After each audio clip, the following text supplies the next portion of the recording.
Mesdames, Messieurs, je suis très heureux de me retrouver parmi vous. J'ai pourtant à vous transmettre une idée de la raison qui a fait polémique et c'est dans ce contexte houleux que je vais vous montrer le centre de débat, c'est ce livre. Ce livre qui a un titre pourtant très modeste puisqu'il s'intitule Sophia, par Alexandre Kojève. Alors pourquoi ce livre publié dans la grande collection bleue de chez Gallimard et qui normalement ne ferait que conforter l'idée que nous avons de la sagesse? Ce livre, c'est une découverte tout à fait extraordinaire.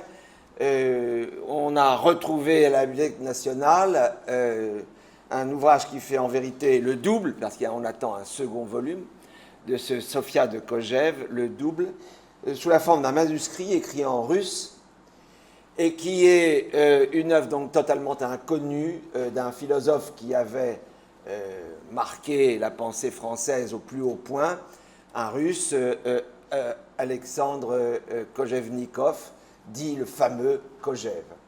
Voilà donc que notre histoire toute tracée de l'histoire de l'intelligence philosophique au XXe siècle est bouleversée par l'arrivée de cet ouvrage et il exige des rééquilibrages pour une bonne évaluation désormais de la présence de Kojève parmi nous. Kojève qui n'a jamais réclamé son livre, qui avait été remis sous sa forme tapée à la machine à l'ambassade russe avant son saccage, car ce livre a été écrit pendant la débâcle, dans un repli modeste, dans la ville de Sceaux, et pendant les années fin 39, début 40, Kojève a écrit cet ouvrage.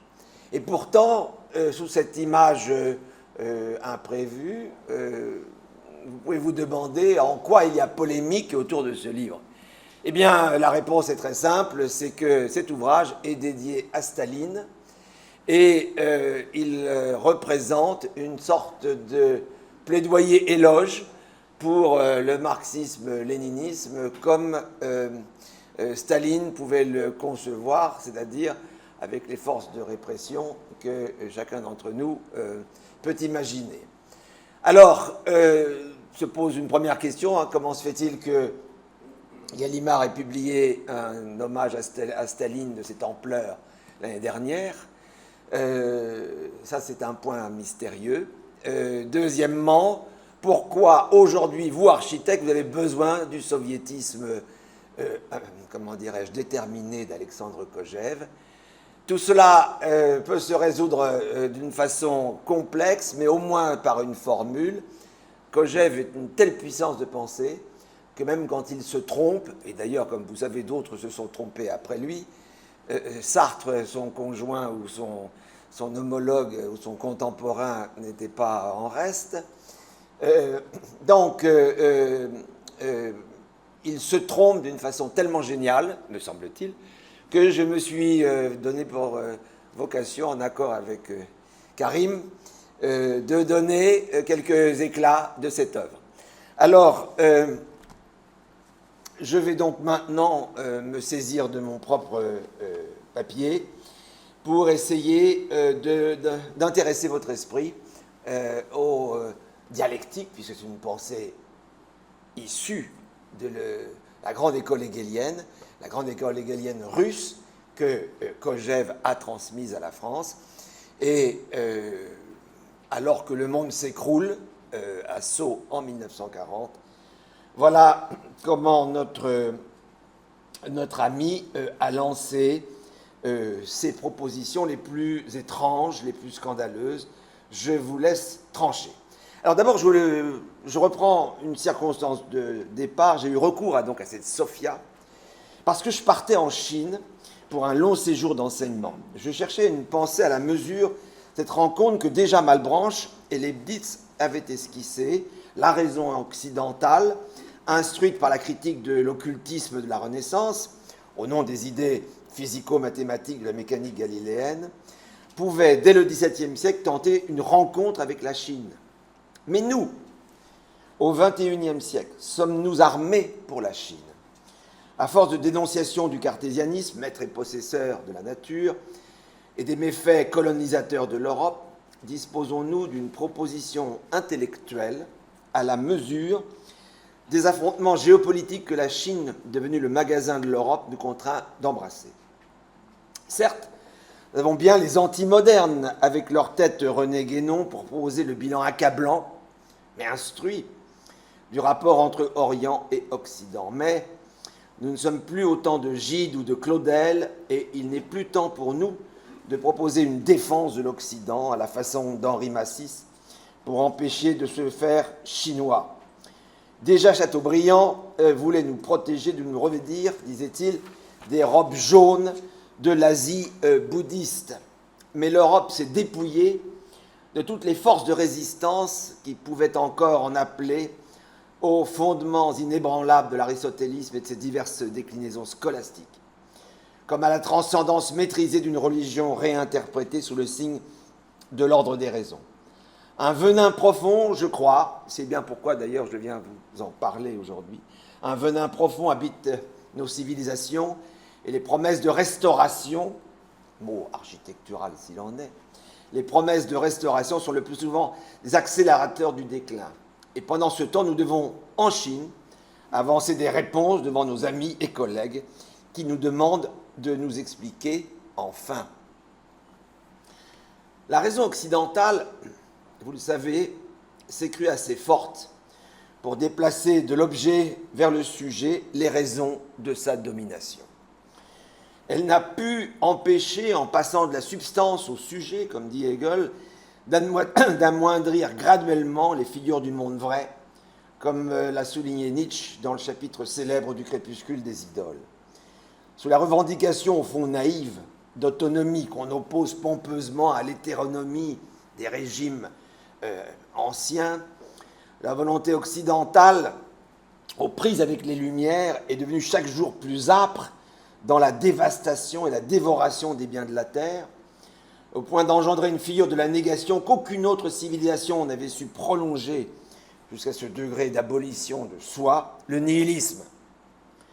Je place dans ce cercle non seulement les terroristes du néant, dont Dostoïevski avait génialement pressenti la figure, mais tous ceux qui ont cru qu'à coup de normes et de résolutions internationales, nous allions faire régner la paix sur la terre. On le voit chaque jour davantage, ce nihilisme avoue une fatigue dans l'effort de vivre et de vouloir, qui n'a pas manqué de réveiller l'appétit des peuples nouveaux sur la scène internationale, dès qu'ils ont eu accès aux technologies et aux puissances technologiques et industrielles qui avaient assuré notre domination. Je ne pense pas donc ici seulement à ce nihilisme des demi-instruits qui consiste à répéter les pensées relativistes qui suffisent à consoler la fin des grandeurs par des paresses souvent couvertes sous le prétexte d'égalitarisme. J'en appelle à un nihilisme de plus haut vol et de plus grande conséquence, celui des décideurs, celui des forces de l'ombre, celui des grands stratèges, des fonds de pension et des mouvements migratoires. Et d'abord celui des maîtres de l'Europe. Et nous voici revenus à Kojève.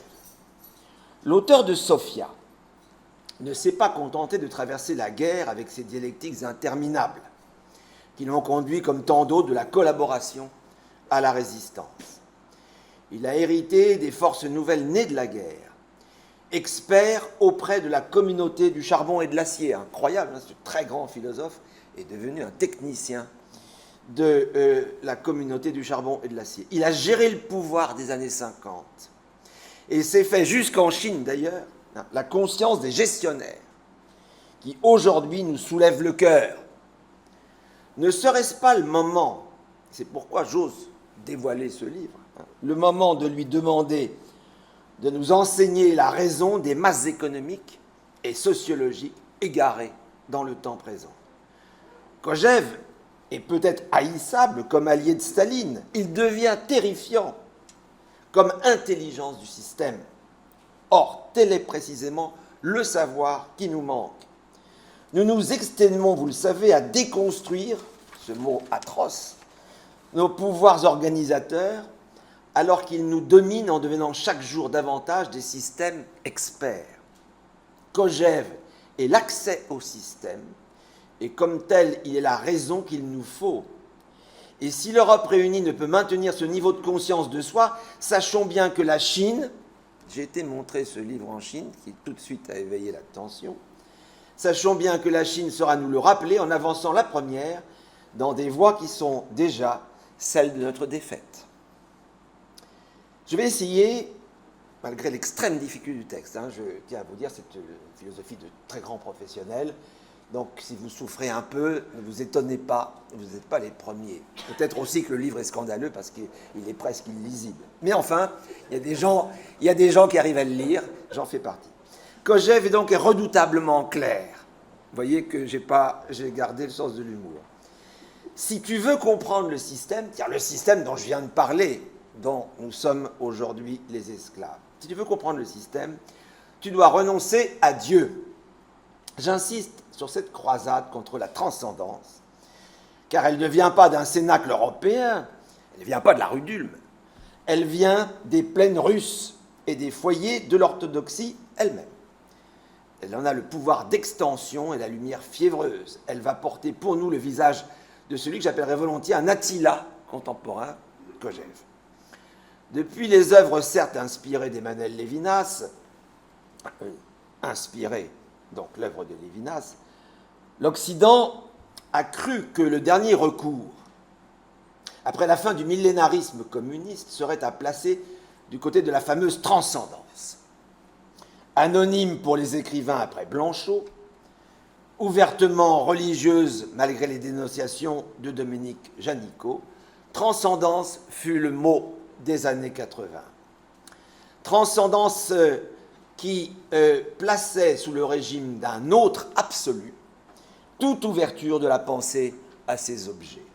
Et pendant ce temps, cette transcendance qui était appelée à détruire le cogito cartésien fixé sur la mêmeté, comme on dit chez nous, c'est-à-dire en fait sur un principe identitaire, on en appelait à l'autre pour nous déverrouiller de notre identitarisme, comme vous savez, qui est devenu un mot accusatoire aujourd'hui. Pendant ce temps, Kojève, sous les bombes et après les bombes allemandes, annonçait très tranquillement que le règne futur appartiendrait aux mêmes.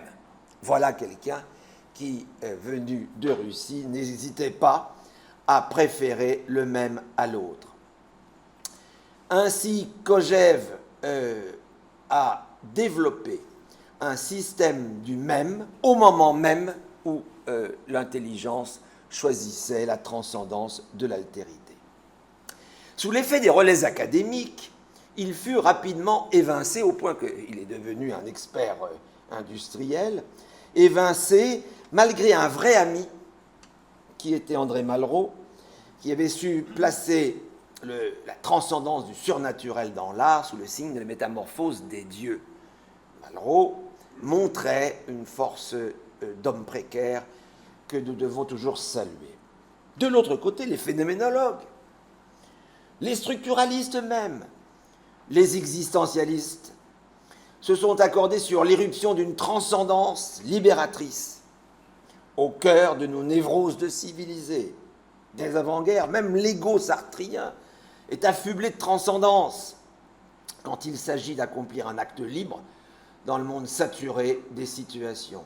Et Lacan lui-même, soyons attentifs à ce point, n'y est pas resté insensible, au moins dans le cas de la jouissance, où il entend un sens, jouit, sens, qui serait venu d'au-delà des chaînes du signifiant. Ainsi, reprenant les anciennes promesses de la grâce chrétienne, la transcendance des intellectuels a fini par venir au secours de toutes les insatisfactions d'une conscience définitivement malheureuse. Et au milieu d'eux, d'une façon à la fois ironique et en portant le masque de l'incognito, notre Kojève maintenait un autre mot d'ordre, L'avenir de la pensée n'était pas à la transcendance, mais à l'immanence. Qu'est-ce qu'il voulait dire? Sachons en tout cas que l'infini avance toujours en philosophie, en France et même ailleurs, un visage avantageux. L'heure de fermer la porte à cette irruption n'était plus le mot d'ordre. Et désormais, on jouait à plein jeu avec l'infini. Lévinas, évidemment, en étant le modèle absolu, tentant d'invalider l'esprit de système par une dissémination infinie, revendiquée comme immaîtrisable. Ah oui, l'immaîtrisable, l'indécidable, c'est bien la forme de notre modernité. Mais Kojève, lui, est resté un provocateur. Il a soutenu que le désir de sagesse était satisfait, qu'il était satisfait par le concept de totalité, et que par conséquent, le véritable mot d'ordre de la modernité n'était pas l'infini, mais la totalité.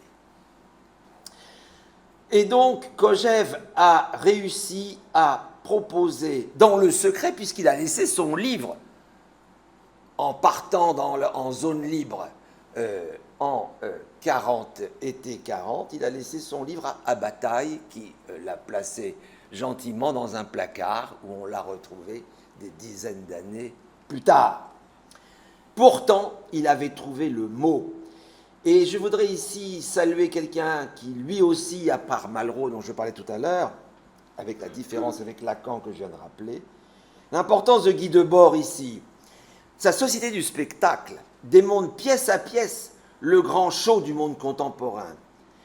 Et en ce sens, il est quelqu'un qui comprend parfaitement le triomphe du même que Debord avait conçu tout seul dans le parc de Sceaux. Au fond, Debord est devenu ce qu'on pourrait appeler un grand orateur de l'immanence. De comprendre que la société fausse et la société vraie ne s'opposent plus, mais marchent du même pas. Au contraire, la vérité de l'idée, selon Kojève, tient exactement dans une dialectique finale du vrai et du faux, au nom de leur unité indéchirable sous la loi du même. Je ne plaide pas ici pour la post-vérité, je dis simplement que l'histoire de la sagesse était de mener à bien cette confrontation ultime entre la sophistique et ce qu'on appellera, pourrait appeler, la vérité tellement résolue de sa mêmeté qu'elle est capable de prendre comme un de ces moments le sophisme lui-même. Alors les journalistes qui sont tombés sur ce livre ont crié au sophisme, et il faut répondre que oui, ce livre est un sophisme monstrueux par son choix de l'immanence de l'identique, qui ne borne pas sa course vers la souffrance des particularités et des vies gâchées par le système. Au contraire, la nouveauté de Kojève consiste à nous apprendre à vivre dans le sophisme, en sachant que le sophisme est la vérité et que la vérité est sophistique. C'est ce qu'il appelle la lutte contre l'idée de révélation. Pensez, dit-il, pensez, et ça c'est accessible parce que c'est dans les 50 premières pages de cet ouvrage immense, penser, c'est être vigilant à l'égard de toute forme de révélation. Dès que vous pensez en termes de révélation phénoménologique, de révélation religieuse, de révélation esthétique, dès que ça révèle en quelque lieu que ce soit, la philosophie est en état de défaite et en état de perte de ses moyens. Par conséquent, il est utile de proposer un système achevé, conscientisé, qui fasse obstacle aux chances, aux séductions de la révélation.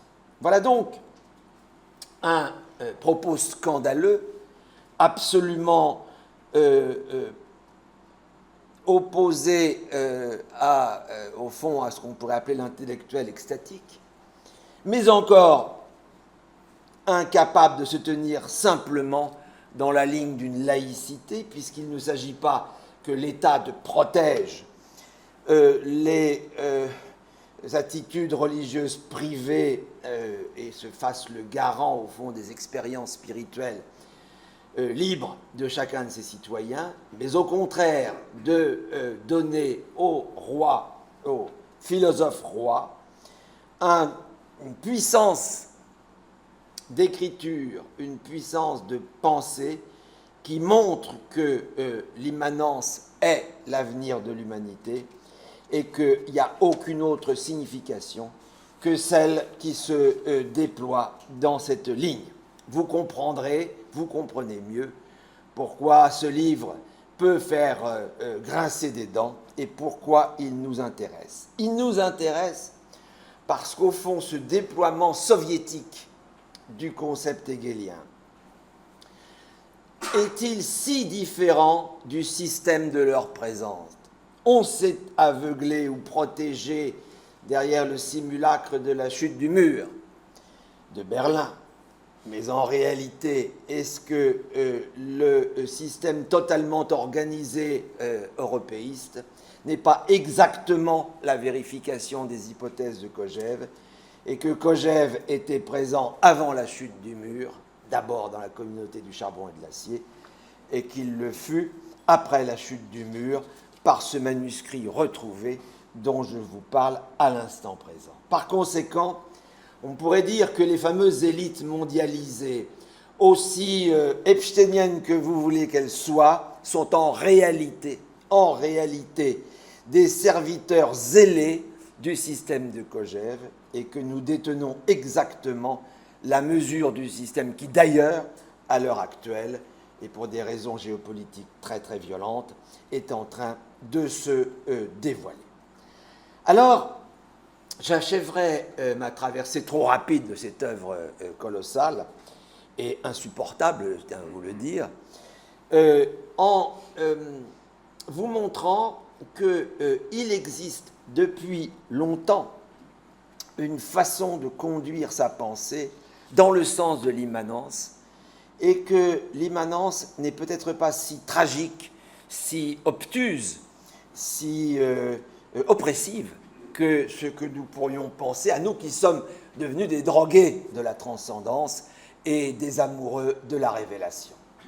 Je voudrais vous enjoindre, car ça c'est un travail que vous avez le temps d'accomplir au milieu de vos tâches écrasantes, relire un texte qui s'appelle « Le plus ancien programme systématique de l'idéalisme allemand ». Alors c'est quoi? C'est un tout petit papier qu'on a retrouvé dans les papiers de Hegel et qui date de l'été, pensons-nous, 1796, donc il y a bien longtemps.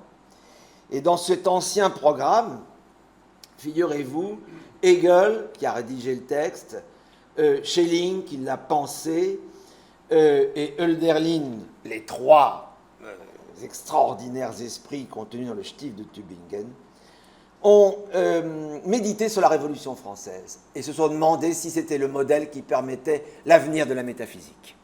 Et sur cette feuille de papier dont il manque la première page, ils ont développé, au fond, les chances de la Révolution française, c'est-à-dire les chances du système, c'est-à-dire les chances de l'immanence conçue dans cette loi identitaire dont je vous parlais antérieurement. En vérité, Kojève, c'est évidemment ma thèse de fond, est scandaleux tout simplement parce qu'il ne fait que développer cette semence de la Révolution française et que, en vérité, il représente une forme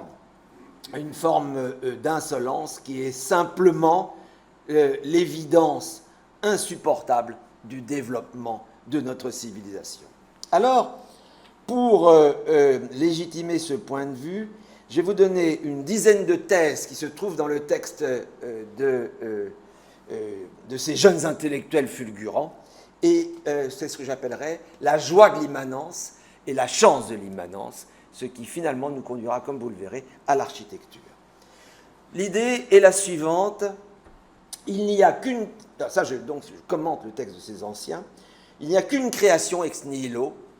Il n'y a plus besoin d'un Dieu créateur, d'un Dieu transcendant créateur. La seule véritable création ex nihilo, c'est le surgissement d'un être libre. La liberté est la création, il n'y a pas d'autre. Face à la législation épuisée de l'État, il n'y a qu'une chose à affirmer, disent ces jeunes gens, ils ont 20 ans, hein. La liberté absolue. Ça veut dire que je dois m'arrêter? Non. Je vous les donne.